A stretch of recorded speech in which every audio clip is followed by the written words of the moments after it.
Hey, what's up, y'all? Big Willie here, and welcome back to episode 26 of our FTB Skies Expert Let's Play. And some of you are looking behind me, and you're like, oh, there's that thing you said you were going to do last episode, and you never got to it. Yeah, okay. Sometimes my eyes are bigger than my stomach, I guess you could say. But we're going to go over that little setup with the centrifugal separator right here on our biodiesel, and we'll get into some other things tonight. So without further ado, let's get into it.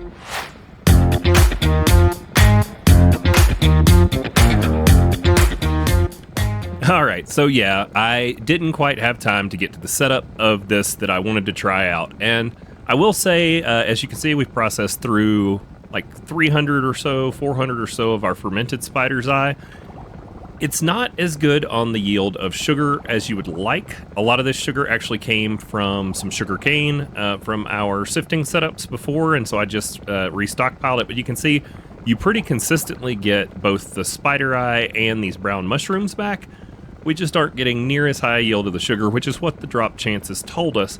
However, it's definitely a good idea to reprocess this stuff unless you're going to be doing some mass brewing of potions or something of the sort that you might want the fermented spider eye for, because otherwise it's kind of a waste product if you're going through setting it up the way I did. And this has definitely given me enough longevity that we'll probably go to the moon and beyond before I have to worry about changing my biodiesel setup. So, yeah, all I did here is I just took the thermal machine because they're great and configurable, and I told it to intake on the right, straight out of this drawer we're outputting to. And then I locked this drawer on the left and put the brown mushrooms in it so that it can't take the spider's eye or the sugar. And I stuck another drawer behind it with also locked, and it can only have spider's eye and sugar in it. That way we don't actually accidentally end up with brown mushrooms in our ethanol setup back here, and it just keeps it nice and tidy. 3 little drawers with locked setup, and it will continually reprocess those spider's eye, so we don't necessarily need to worry about them because the spider's eye is a guaranteed drop from the centrifugal separator. Been working on a few things around the base and wanted to share some of it with you guys. So, working on adding some more storage drawers here and starting to get things that we get from all of our sifting products set up so that we can set up the sifters out there where our rotational force is and where we intended to set them up. And then I can pipe the ingredients back into my storage and have them go into the drawers. Well, I had been having a priority problem with the storage. Stuff was going into here and filling these up when I had a drawer for it already. So in the quest book, the next thing after your mystical storage is a quest here called the Mimic Scroll. And it tells you how to set the priority here. And it says that any storage with an item frame and a scroll on it will take priority over non-configured stuff. And then a Mimic Scroll in particular will only allow items that already exist in a storage to be put in there. And it says that the order of binding is also taken into consideration. So if you were to clear your storages and bind your storage controller first, and then you put a Mimic Scroll on it, that would mean that anything that exists in your storage controller, the bookworms are going to put into there before they would put it into any other chest. So the only thing that you would get in your other storages would be stuff that's not already in your storage controller, which is awesome because then you can just come and randomly check your chests, and if you got something that you got a few stacks of, probably time to grab it out of there, give it a drawer, and then your stuff stays nice and neat, and you don't have to worry about running out of storage. So that's actually what I'm working on, is I am out of storage. I was, trying to do some crafting, I think last episode, and just like it spit stuff out on the ground over here because there was no room for it in the storage. And I just want to share that with you guys because, I'd said, ask if you wanted to see base updates. So yeah, I added a whole other corner here of, matched drawers themed, to look like the build. And then I started on this section with a few extra I had. And then right now what I'm doing is I'm just going through and pulling stuff out of here to get me storage space and putting it into the drawers to help us get better organized. Hey y'all, so still working on just some base upgrades, life improvements, quality of life things around the base. It's an episode that needed to happen. You may like this episode. You may not, but we're gonna get some things done. So I was just milling about the base, working on. I moved some things. I moved the storage lectern around. I'm still working on these drawers. I moved the storage lectern because I needed to fix the pairing order. I wanted the storage controller to be first, so that not only was it had the mimic scroll on it, but it was the first thing that the bookworms try to put something into. Because if there's something higher, priority or whatever, I was having stuff go in here that should go into the drawers. So breaking it and relinking it fixed the issues I was having there. And then as I was doing it for some of the other progression pieces we're working on getting to, we needed more of the latex rubber sheets. And I kept having to refill this machine with water. And I'm like, well, I remember seeing more than one node from Cyclic. And, we're using the wireless power up there. And so there is a fluid transfer node and an item transfer node from Cyclic. And these are very similar to the recipes for the energy transfer node. They just are a little different. So the item transfer, we needed an overcharged iron sheet, which we've already done. Everything else we've done together. And the fluid transfer node, same thing, except it doesn't even have one here. And the fluid transfer node is the one that I'm interested right now because I want to get water from my infinite water from the peat farm over there. I want to get it into the latex processing unit. And I was hoping it would be like I could have multiple data cards, but no, it's like one. So I had to figure out how to use it. Therefore, I crafted the Cyclic guidebook, which is compressed cobblestone, which is just stone and cobblestone. This little pattern right here. Super simple. And a book. And I was reading through about them. There's not a lot of info in there, so it was more of like craft it and figure out how to use it. So here's how we use it. You come over here to this, and just like we're using a fluid transporter to move it to there, we're going to put our fluid transfer node one block away. And then we're going to grab another set of fluid transporters here. We'll put one on this side of, on this side of that block. And then, dang it, the item collector sucked it up. The other one we put over here on this side of the aqueous accumulator. And then we can tell it to send its water here to our fluid transfer node, which has a buffer that you'll notice is filling up. And then in the middle there, you'll see it has one slot for a GPS data card. And if we come and we grab our location, just like we did for energy, for the latex processing unit. Oh, I put a travel anchor out here so I can get out here quicker. And then we put it in here. You'll notice that buffer of water just disappeared. And it is now wirelessly sending our water directly into our latex processing unit, which will allow this to just keep running. And we won't have the issue with latex rubber sheets always being out of them, because if we are, we can just come over here and grab the tiny dry rubber, craft it up, smelt it, and we're good to go.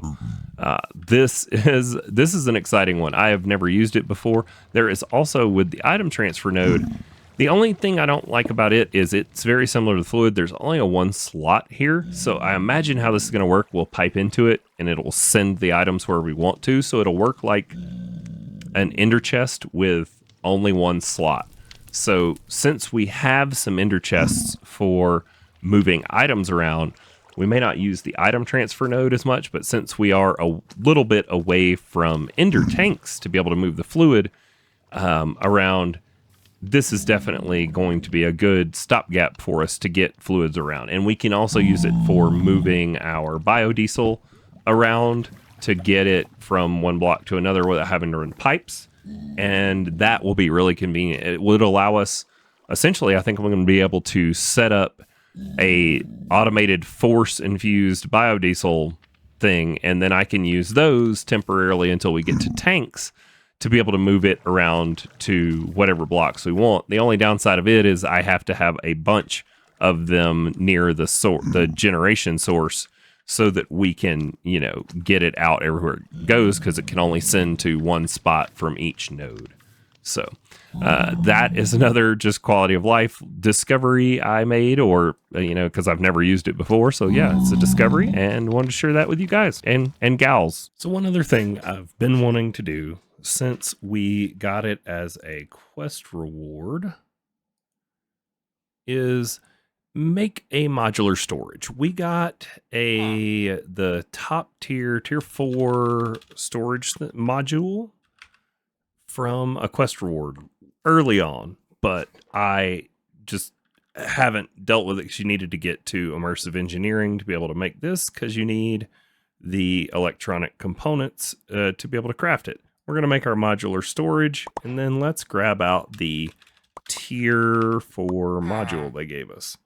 So this block here, I do believe, is going to require some power. Let's see, where can I put you to get you connected up to my bookworms and stuff? Let's put you right here for right now.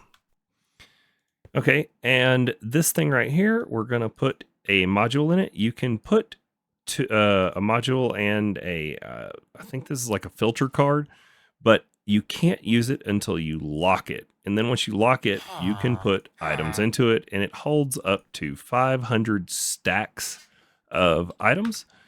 And so this is just a little bit more dense storage that we're also going to be able to link to our storage lectern to help us bridge that gap between here and, applied energistics later on in the pack. And so now, if we wanted to, we could actually start taking some of the stuff that's not in drawers out and move it over into our modular storage here for safer keeping.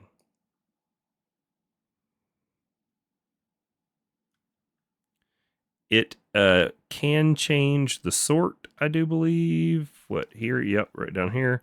Sort by count, and then you can tell it list view or the columns or icons. I like icons best for me. And you can group or not group. That's your choice. I kind of like it, if I'm going to come in here, I like it to look that way. And then, so we have 2 iron chests in there for sure. Let's see. And yep, the 2 iron chests, we pull those out. There goes our little bookworm. He grabs out the iron chests and technically brings them here, even though they're in our inventory already. This is something we really, it takes the latex too, so you have to make the latex processing plant and your fluid extractor before you can get to it as well. So it was not something that we've had access to for too long, but I definitely wanted to cover it because they give you this reward a lot earlier. It's just not anything we had a way to utilize until now. All right, y'all. It's time. I've avoided it for as long as I could. I don't think I am going to have enough time today to get into the setup of it with you, but we will see how far we can get. We have to build the assemblers. I was even thinking about going down the line of the dissolution chamber and the stuff for the compact crafting, but we just need to go ahead and get started with the assembly line because it's going to open doors for us.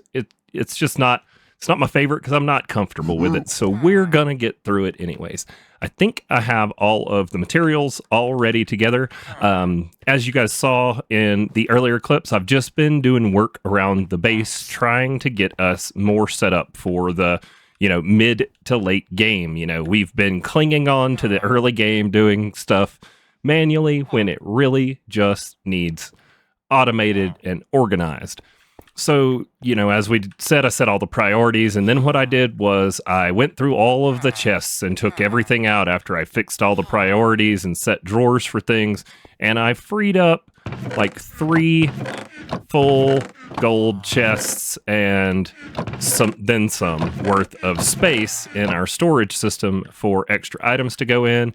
I linked in this modular storage, which now has absolutely nothing in it. So this will be kind of our indicator that we're getting close to full, is if you mouse over this and it's got stuff in it, oh, hey, we probably need to, come sort something.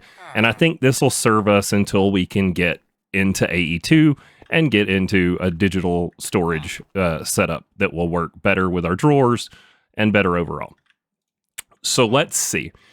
Everything here, the only thing we haven't made together are the pneumatic cylinders, which are just all craftable with stuff we've made before together on camera. So I'm not going to go over any of that. Let's make the laser. Now, let's make the IO. There we go. Now we need IO unit export, which I need to be in here for. We're going to need an observer and a brass hand. Okay, that's simple enough. There we have it. Now we need 2 more of these pneumatic cylinders. Let's see, does our feller have them in his wares for us? Which way is my darn elevator block? There it is. Can I buy them from you? 3 Electrum coins. Yes, we're going to do that. We are going to do that versus make them. Because that is something you can do.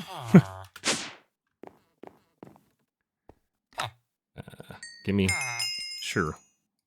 How about, yeah, cool. We'll take all of them.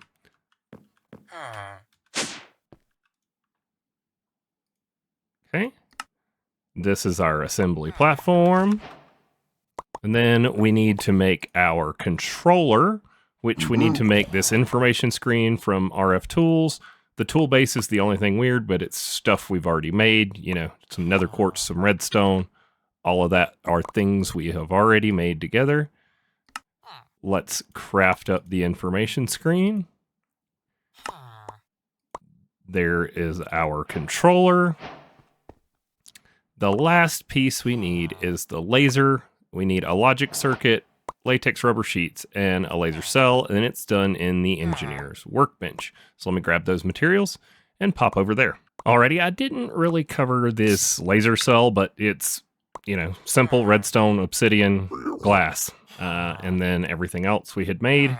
And here is our assembly program laser, and that should get us almost completely done. Oh, we need one more machine I missed. How perfect is that? All right, all the materials together, and the last piece of our assembly line. So that is going to get us some quest credits. We're going to get volume upgrades to make things hold more volume, and some speed upgrades for our pneumatic craft, which is going to be great.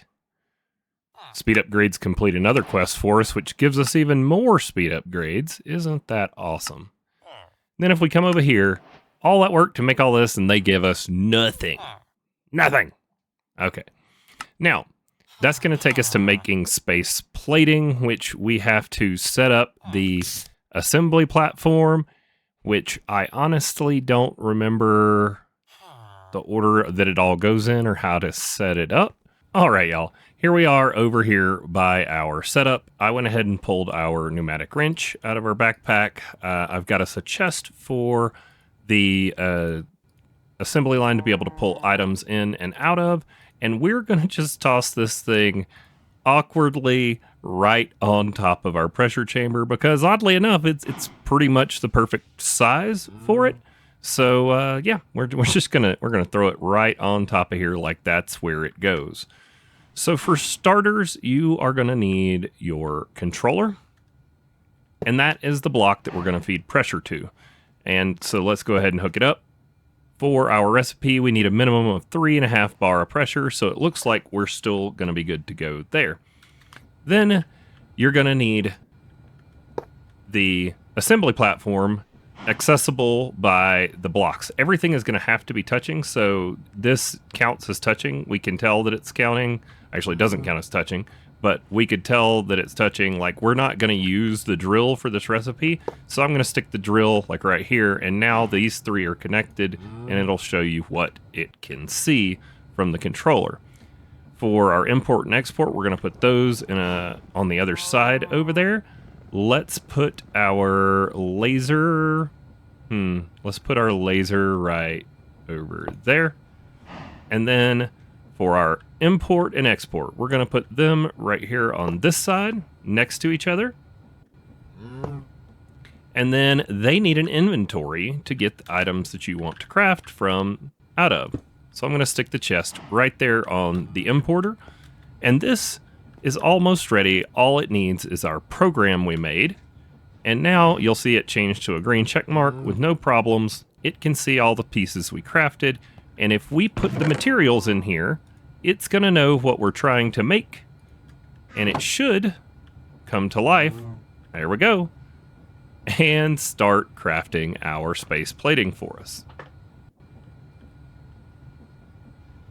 So this thing right here always gives me fits. I always forget about how to set up the inventory to get it to pull from and how the blocks have to touch. And yeah, it just, for some reason, Nematocraft and I aren't the best of friends. It's cool. I mean, the animations, as you can see, they're pretty awesome, but it's just, yeah, it gets me every time. I usually end up 2 or 3 times trying to set it up before I get it to work, which, you know, there is definitely not any cutting room floor material from this scene that you guys aren't going to see. I'm kidding, of course. It took me like 4 tries to figure it out. So here we go. It has crafted our space plating, and now we're just waiting on this export arm to grab it and send it back to our input-output chest. We're going to be using this for a lot of things. Now, as you notice, that is super slow. Some of the stuff they gave us would definitely help us with that issue. If we come over here into our second backpack, we have those speed upgrades that we can toss in here, and that will definitely speed the process up as we continue to make things moving forward. But for now, that's going to give us the 8 space plating that we need to make